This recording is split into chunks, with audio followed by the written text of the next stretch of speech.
Hi friends, welcome to Hossain creation boutiques. দেখো বন্ধুরা, আজকে আমি এই টাইপের দেখো স্ট্রাইপ যে রেওনের পিস আছে, এটা থেকে প্লাজো তৈরি করব। তো প্লাজো তৈরি করার জন্য আমাদের যে মেজারমেন্টটা লাগবে সেটা আগে আমি তোমাদেরকে বলি যে আমি এটা একটা 40 সাইজের বডির প্লাজো তৈরি করব। যার জন্য দেখো আমি কাপড়টা লম্বাভাবে স্ট্রাইপটা যেহেতু আমার স্ট্রাইপের আকারে পড়বে, তার জন্য লম্বায় এই দেখো 4 ভাগে ভাগ করে নিলাম কাপড়টা।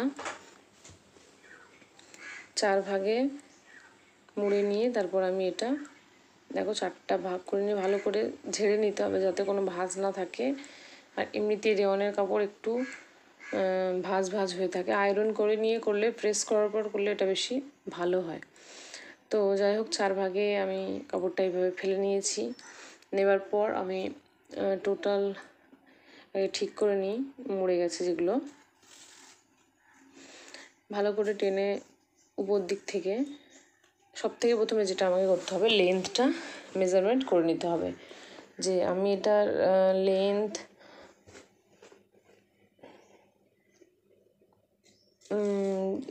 আমি এটার 41-এ রাখবো। যাই হোক, তো আগে আমি প্রথমে ফল্লিয়ের 2.5 ইঞ্চি, দেখো আমি একটা 2 ইঞ্চি ইলাস্টিক দেব, তার জন্য 2.5 ইঞ্চি আমি এখানে নিয়ে নেব ইলাস্টিকের জন্য আগে উপরের কোমরটা। তো 2.5 ইঞ্চি আগে আমি মার্ক করে নিলাম উপরের কোমরের জন্য। তারপর থেকে আমি মাপ নেওয়া শুরু করব। তো ঠিক আছে, নর্মালি তোমরা এইভাবে 4 ভাগে ফেলার পর 2.5 ইঞ্চি যখন আমার দাগ দেওয়া হয়ে গেছে, তারপর থেকে আমি ফুল লেন্থটা নেব। তো তারপর আগে আমি নিয়ে নিচ্ছি আস্তিন বা হাইয়ের মাপ আমি 15 ইঞ্চি নিলাম। এবার এখানে আমি ওয়েস্টের মাপ নিচ্ছি, কোমরের মাপ। কোমর আমি নিতে চলেছি। দেখো আমি ফিতেতে মেজারমেন্ট করে দেখিয়ে দেবো, ফিতার উপর এটা সুবিধা হয়। 40 ইঞ্চি কোমর, তার সঙ্গে আমি ইলাস্টিকের জন্য আরও 5 নিয়েছি 45। তো সেটাকে আমি ফিতার সাহায্যে অর্ধেক করে নিলাম। দেখো 45-এর অর্ধেক যেটা দাঁড়াচ্ছে সেটার আমি আরও একবার অর্ধেক করলাম, তার মানে 4 ভাগে ভাগ করা হচ্ছে। অর্ধেক করে নিয়ে আমার যে মাপটা আসবে সেই মাপটা আমি দেখো নিয়ে নেব। এইভাবে ফিতা কোমর যা আছে তার সঙ্গে +5 করে 4 ভাগ করে নিয়ে যেটা ফিতায় আসবে সেটা দাগ দিয়ে নেবার পর আমি এখান থেকে দেখো হাইয়ের দাগ নিয়েছি 14.5 হাইট নিলাম আমি, ঠিক আছে। তারপরে হিপ উপরে কোমরে যা আছে সেরকম সমানভাবে হিপের কাছে দাগ দিয়ে তার থেকে আরও 4 কি 4.5 ইঞ্চি আমি নিব। যেহেতু এটা 40 ফিগারে, তাই জন্য একটু বেশি দেখো আমি হিপের কাছে বেশি কাটলাম, প্রায় 4.5 ইঞ্চি বা 5 ইঞ্চি নিবে, তাহলে ভালো হয়। তারপর আমি এখানে আর্মে যেমন আমরা শেপ দিই সেভাবে রাউন্ড শেপ দিয়েছি। টপ কাটার সময় আর্মে যেমন শেপ দিই বা গলার শেপ দিই সেইভাবে দাগ নিয়েছি। এবার দেখো উপরের অংশের এটা আমার প্রায় হয়ে গেছে। এবার আমি ফুল লেন্থ, এবার নিচের দিকে লেন্থে চলে যাব। তো হাইয়ের পর থেকে আমার নিচের লেন্থ আমি নিয়ে নিই। আমার পুরো এই পুরোটাই আমার লাগছে। আমি এখন কোনো কাট করব না, আমি রেডি কিছুটা হওয়ার পর আমি কাটিং করব। তো এখন যা আছে কাপড়টা 2 মিটার কাপড় অ্যাপ্রক্সিমেটলি যতটা ঝুল আসে আমার ততটাই লাগবে। তো দেখো আমি ঘের কিন্তু 15 ইঞ্চি নিব। নর্মাল ঘের সবাই 15 ইঞ্চি নেয়, প্লাজো নর্মাল। তো একটা জিনিস আমাদের মনে রাখতে হবে, যদি 15-র বেশি আমরা নিই, 16 নিই বা 17 নিই, 18 নিই, তাহলে আমাদের কিন্তু দেখো নর্মাল ঘেরে ডাউন দেবার দরকার নেই। দেখো নিচে থেকে একটু অংশ আমি রাউন্ড করে কেটে নেব, তুলে নেব, ঠিক আছে। 15 ইঞ্চি হলে দরকার পড়ে না, কিন্তু যেহেতু তারপরে যদি 16, 17 আরও যাই, তাহলে আমাকে কি করতে হবে, একটু উপর থেকে এইভাবে রাউন্ড করে দাগ দিতে হবে। তবে দাগ দিতে হবে বা কেটে নিতে হবে, তবে আমাদের কোণগুলো ঝুলে পড়বে না। তো যেহেতু আমি এটা 15 ইঞ্চি নেব, এর বেশি নেব না, তার জন্য আমার এটা রাউন্ড করার দরকার নেই।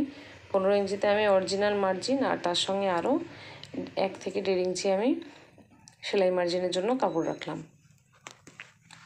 এবার যেখান থেকে আমি আমার যেখানে হাই আছে, হাই দাগিয়েছিলাম, ওই জায়গা থেকে আমি এইভাবে স্কেল রেখে, বাঁকা স্কেল, প্লাজের ক্ষেত্রে এরকম বাঁকা স্কেলে কাটিংটা খুব সুন্দর হয়।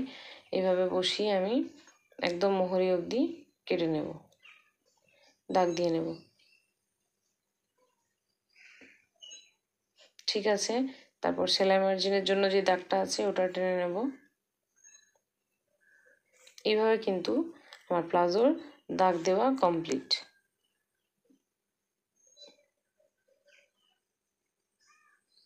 এইভাবে দাগ দেওয়ার পর এবার আমি ফুল লেন্থটা একটু দেখে নেব। ফুল লেন্থটা দেখো আমি নিচের অংশে প্রায় 1 ইঞ্চির মতো রেখেছি সেলাই মার্জিনের জন্য।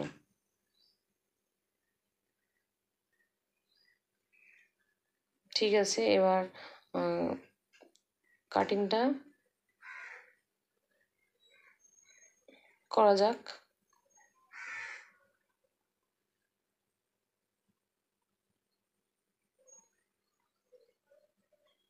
আমি নিচের অংশ থেকে কেটে নিচ্ছি। একটু করে কাপড় নিচের অংশে ঢুকে আছে, তো কিছু আসবে না তাতে, কারণ আমি কোনো এখনও অবধি লেন্থ কাটিনি। যখন আমার এটা অর্ধেক সেলাই হবে তারপর আমি ফুল লেন্থটা কত রাখবো সেটা দেখে নেব, যখন আমি নিচের অংশের কাপড় ভাঁজ দেব। তো এইভাবে দেখো হিপের কাছে এইভাবে কাটিং করে নেব। কোমরে আমরা প্রায় 2.5 ইঞ্চি রেখেছি। এইভাবে আমার কাটিং করা হয়ে গেছে। মাথাটা আমার জয়েন্ট আছে, এটা আমি আগে আলাদা করে নেব। এইভাবে দেখো একটু চওড়া করে আমি একটু ইলাস্টিকের ঘরটা তৈরি করব। চওড়া ইলাস্টিক লাগালে একটু দেখতে ভালো হয়।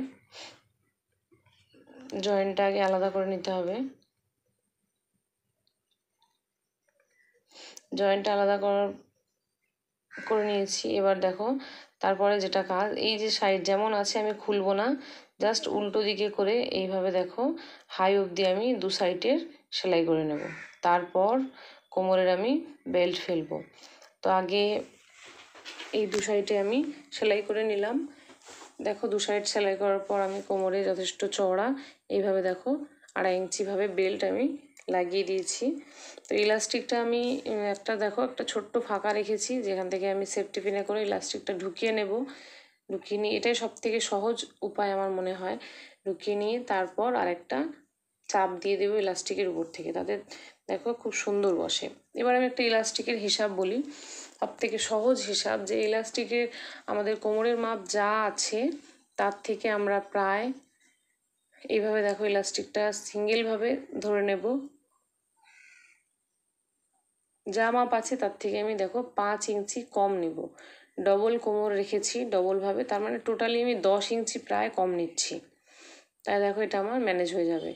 টোটালে প্রায় যা থাকছে তার থেকে আমি 10 ইঞ্চি কম নিয়ে নিয়েছি। তো অর্ধেক করে নিয়ে প্রায় 5 ইঞ্চির মতো কম নিয়েছি।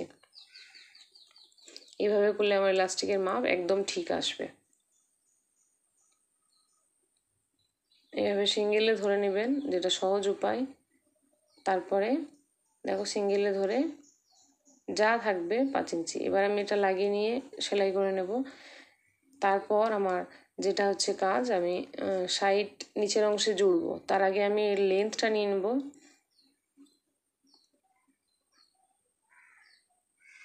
যা কাপড় আছে তার উপরে আমার লেন্থ যত থাকবে,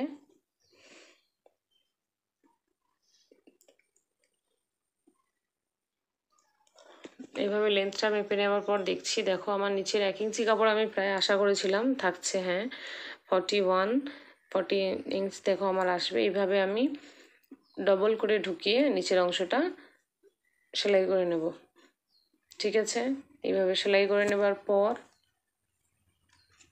আমি নিচের অংশটা এবার তারপর নিচের অংশে 2 পায়ে সেলাই করে নিয়ে তারপর আমি একদম কর্নার থেকে শুরু করে, যেটা নর্মালি হয়, সুন্দর করে কর্নার থেকে শুরু করে একদম হিপ অবধি, আবার ওদিকের পা অবধি ডবল জয়েন্ট করে দেবো। সব থেকে সহজ উপায়। ঠিক আছে ফ্রেন্ডস, আমার ভিডিও ভালো লাগলে লাইক শেয়ার কমেন্ট অবশ্যই করবে।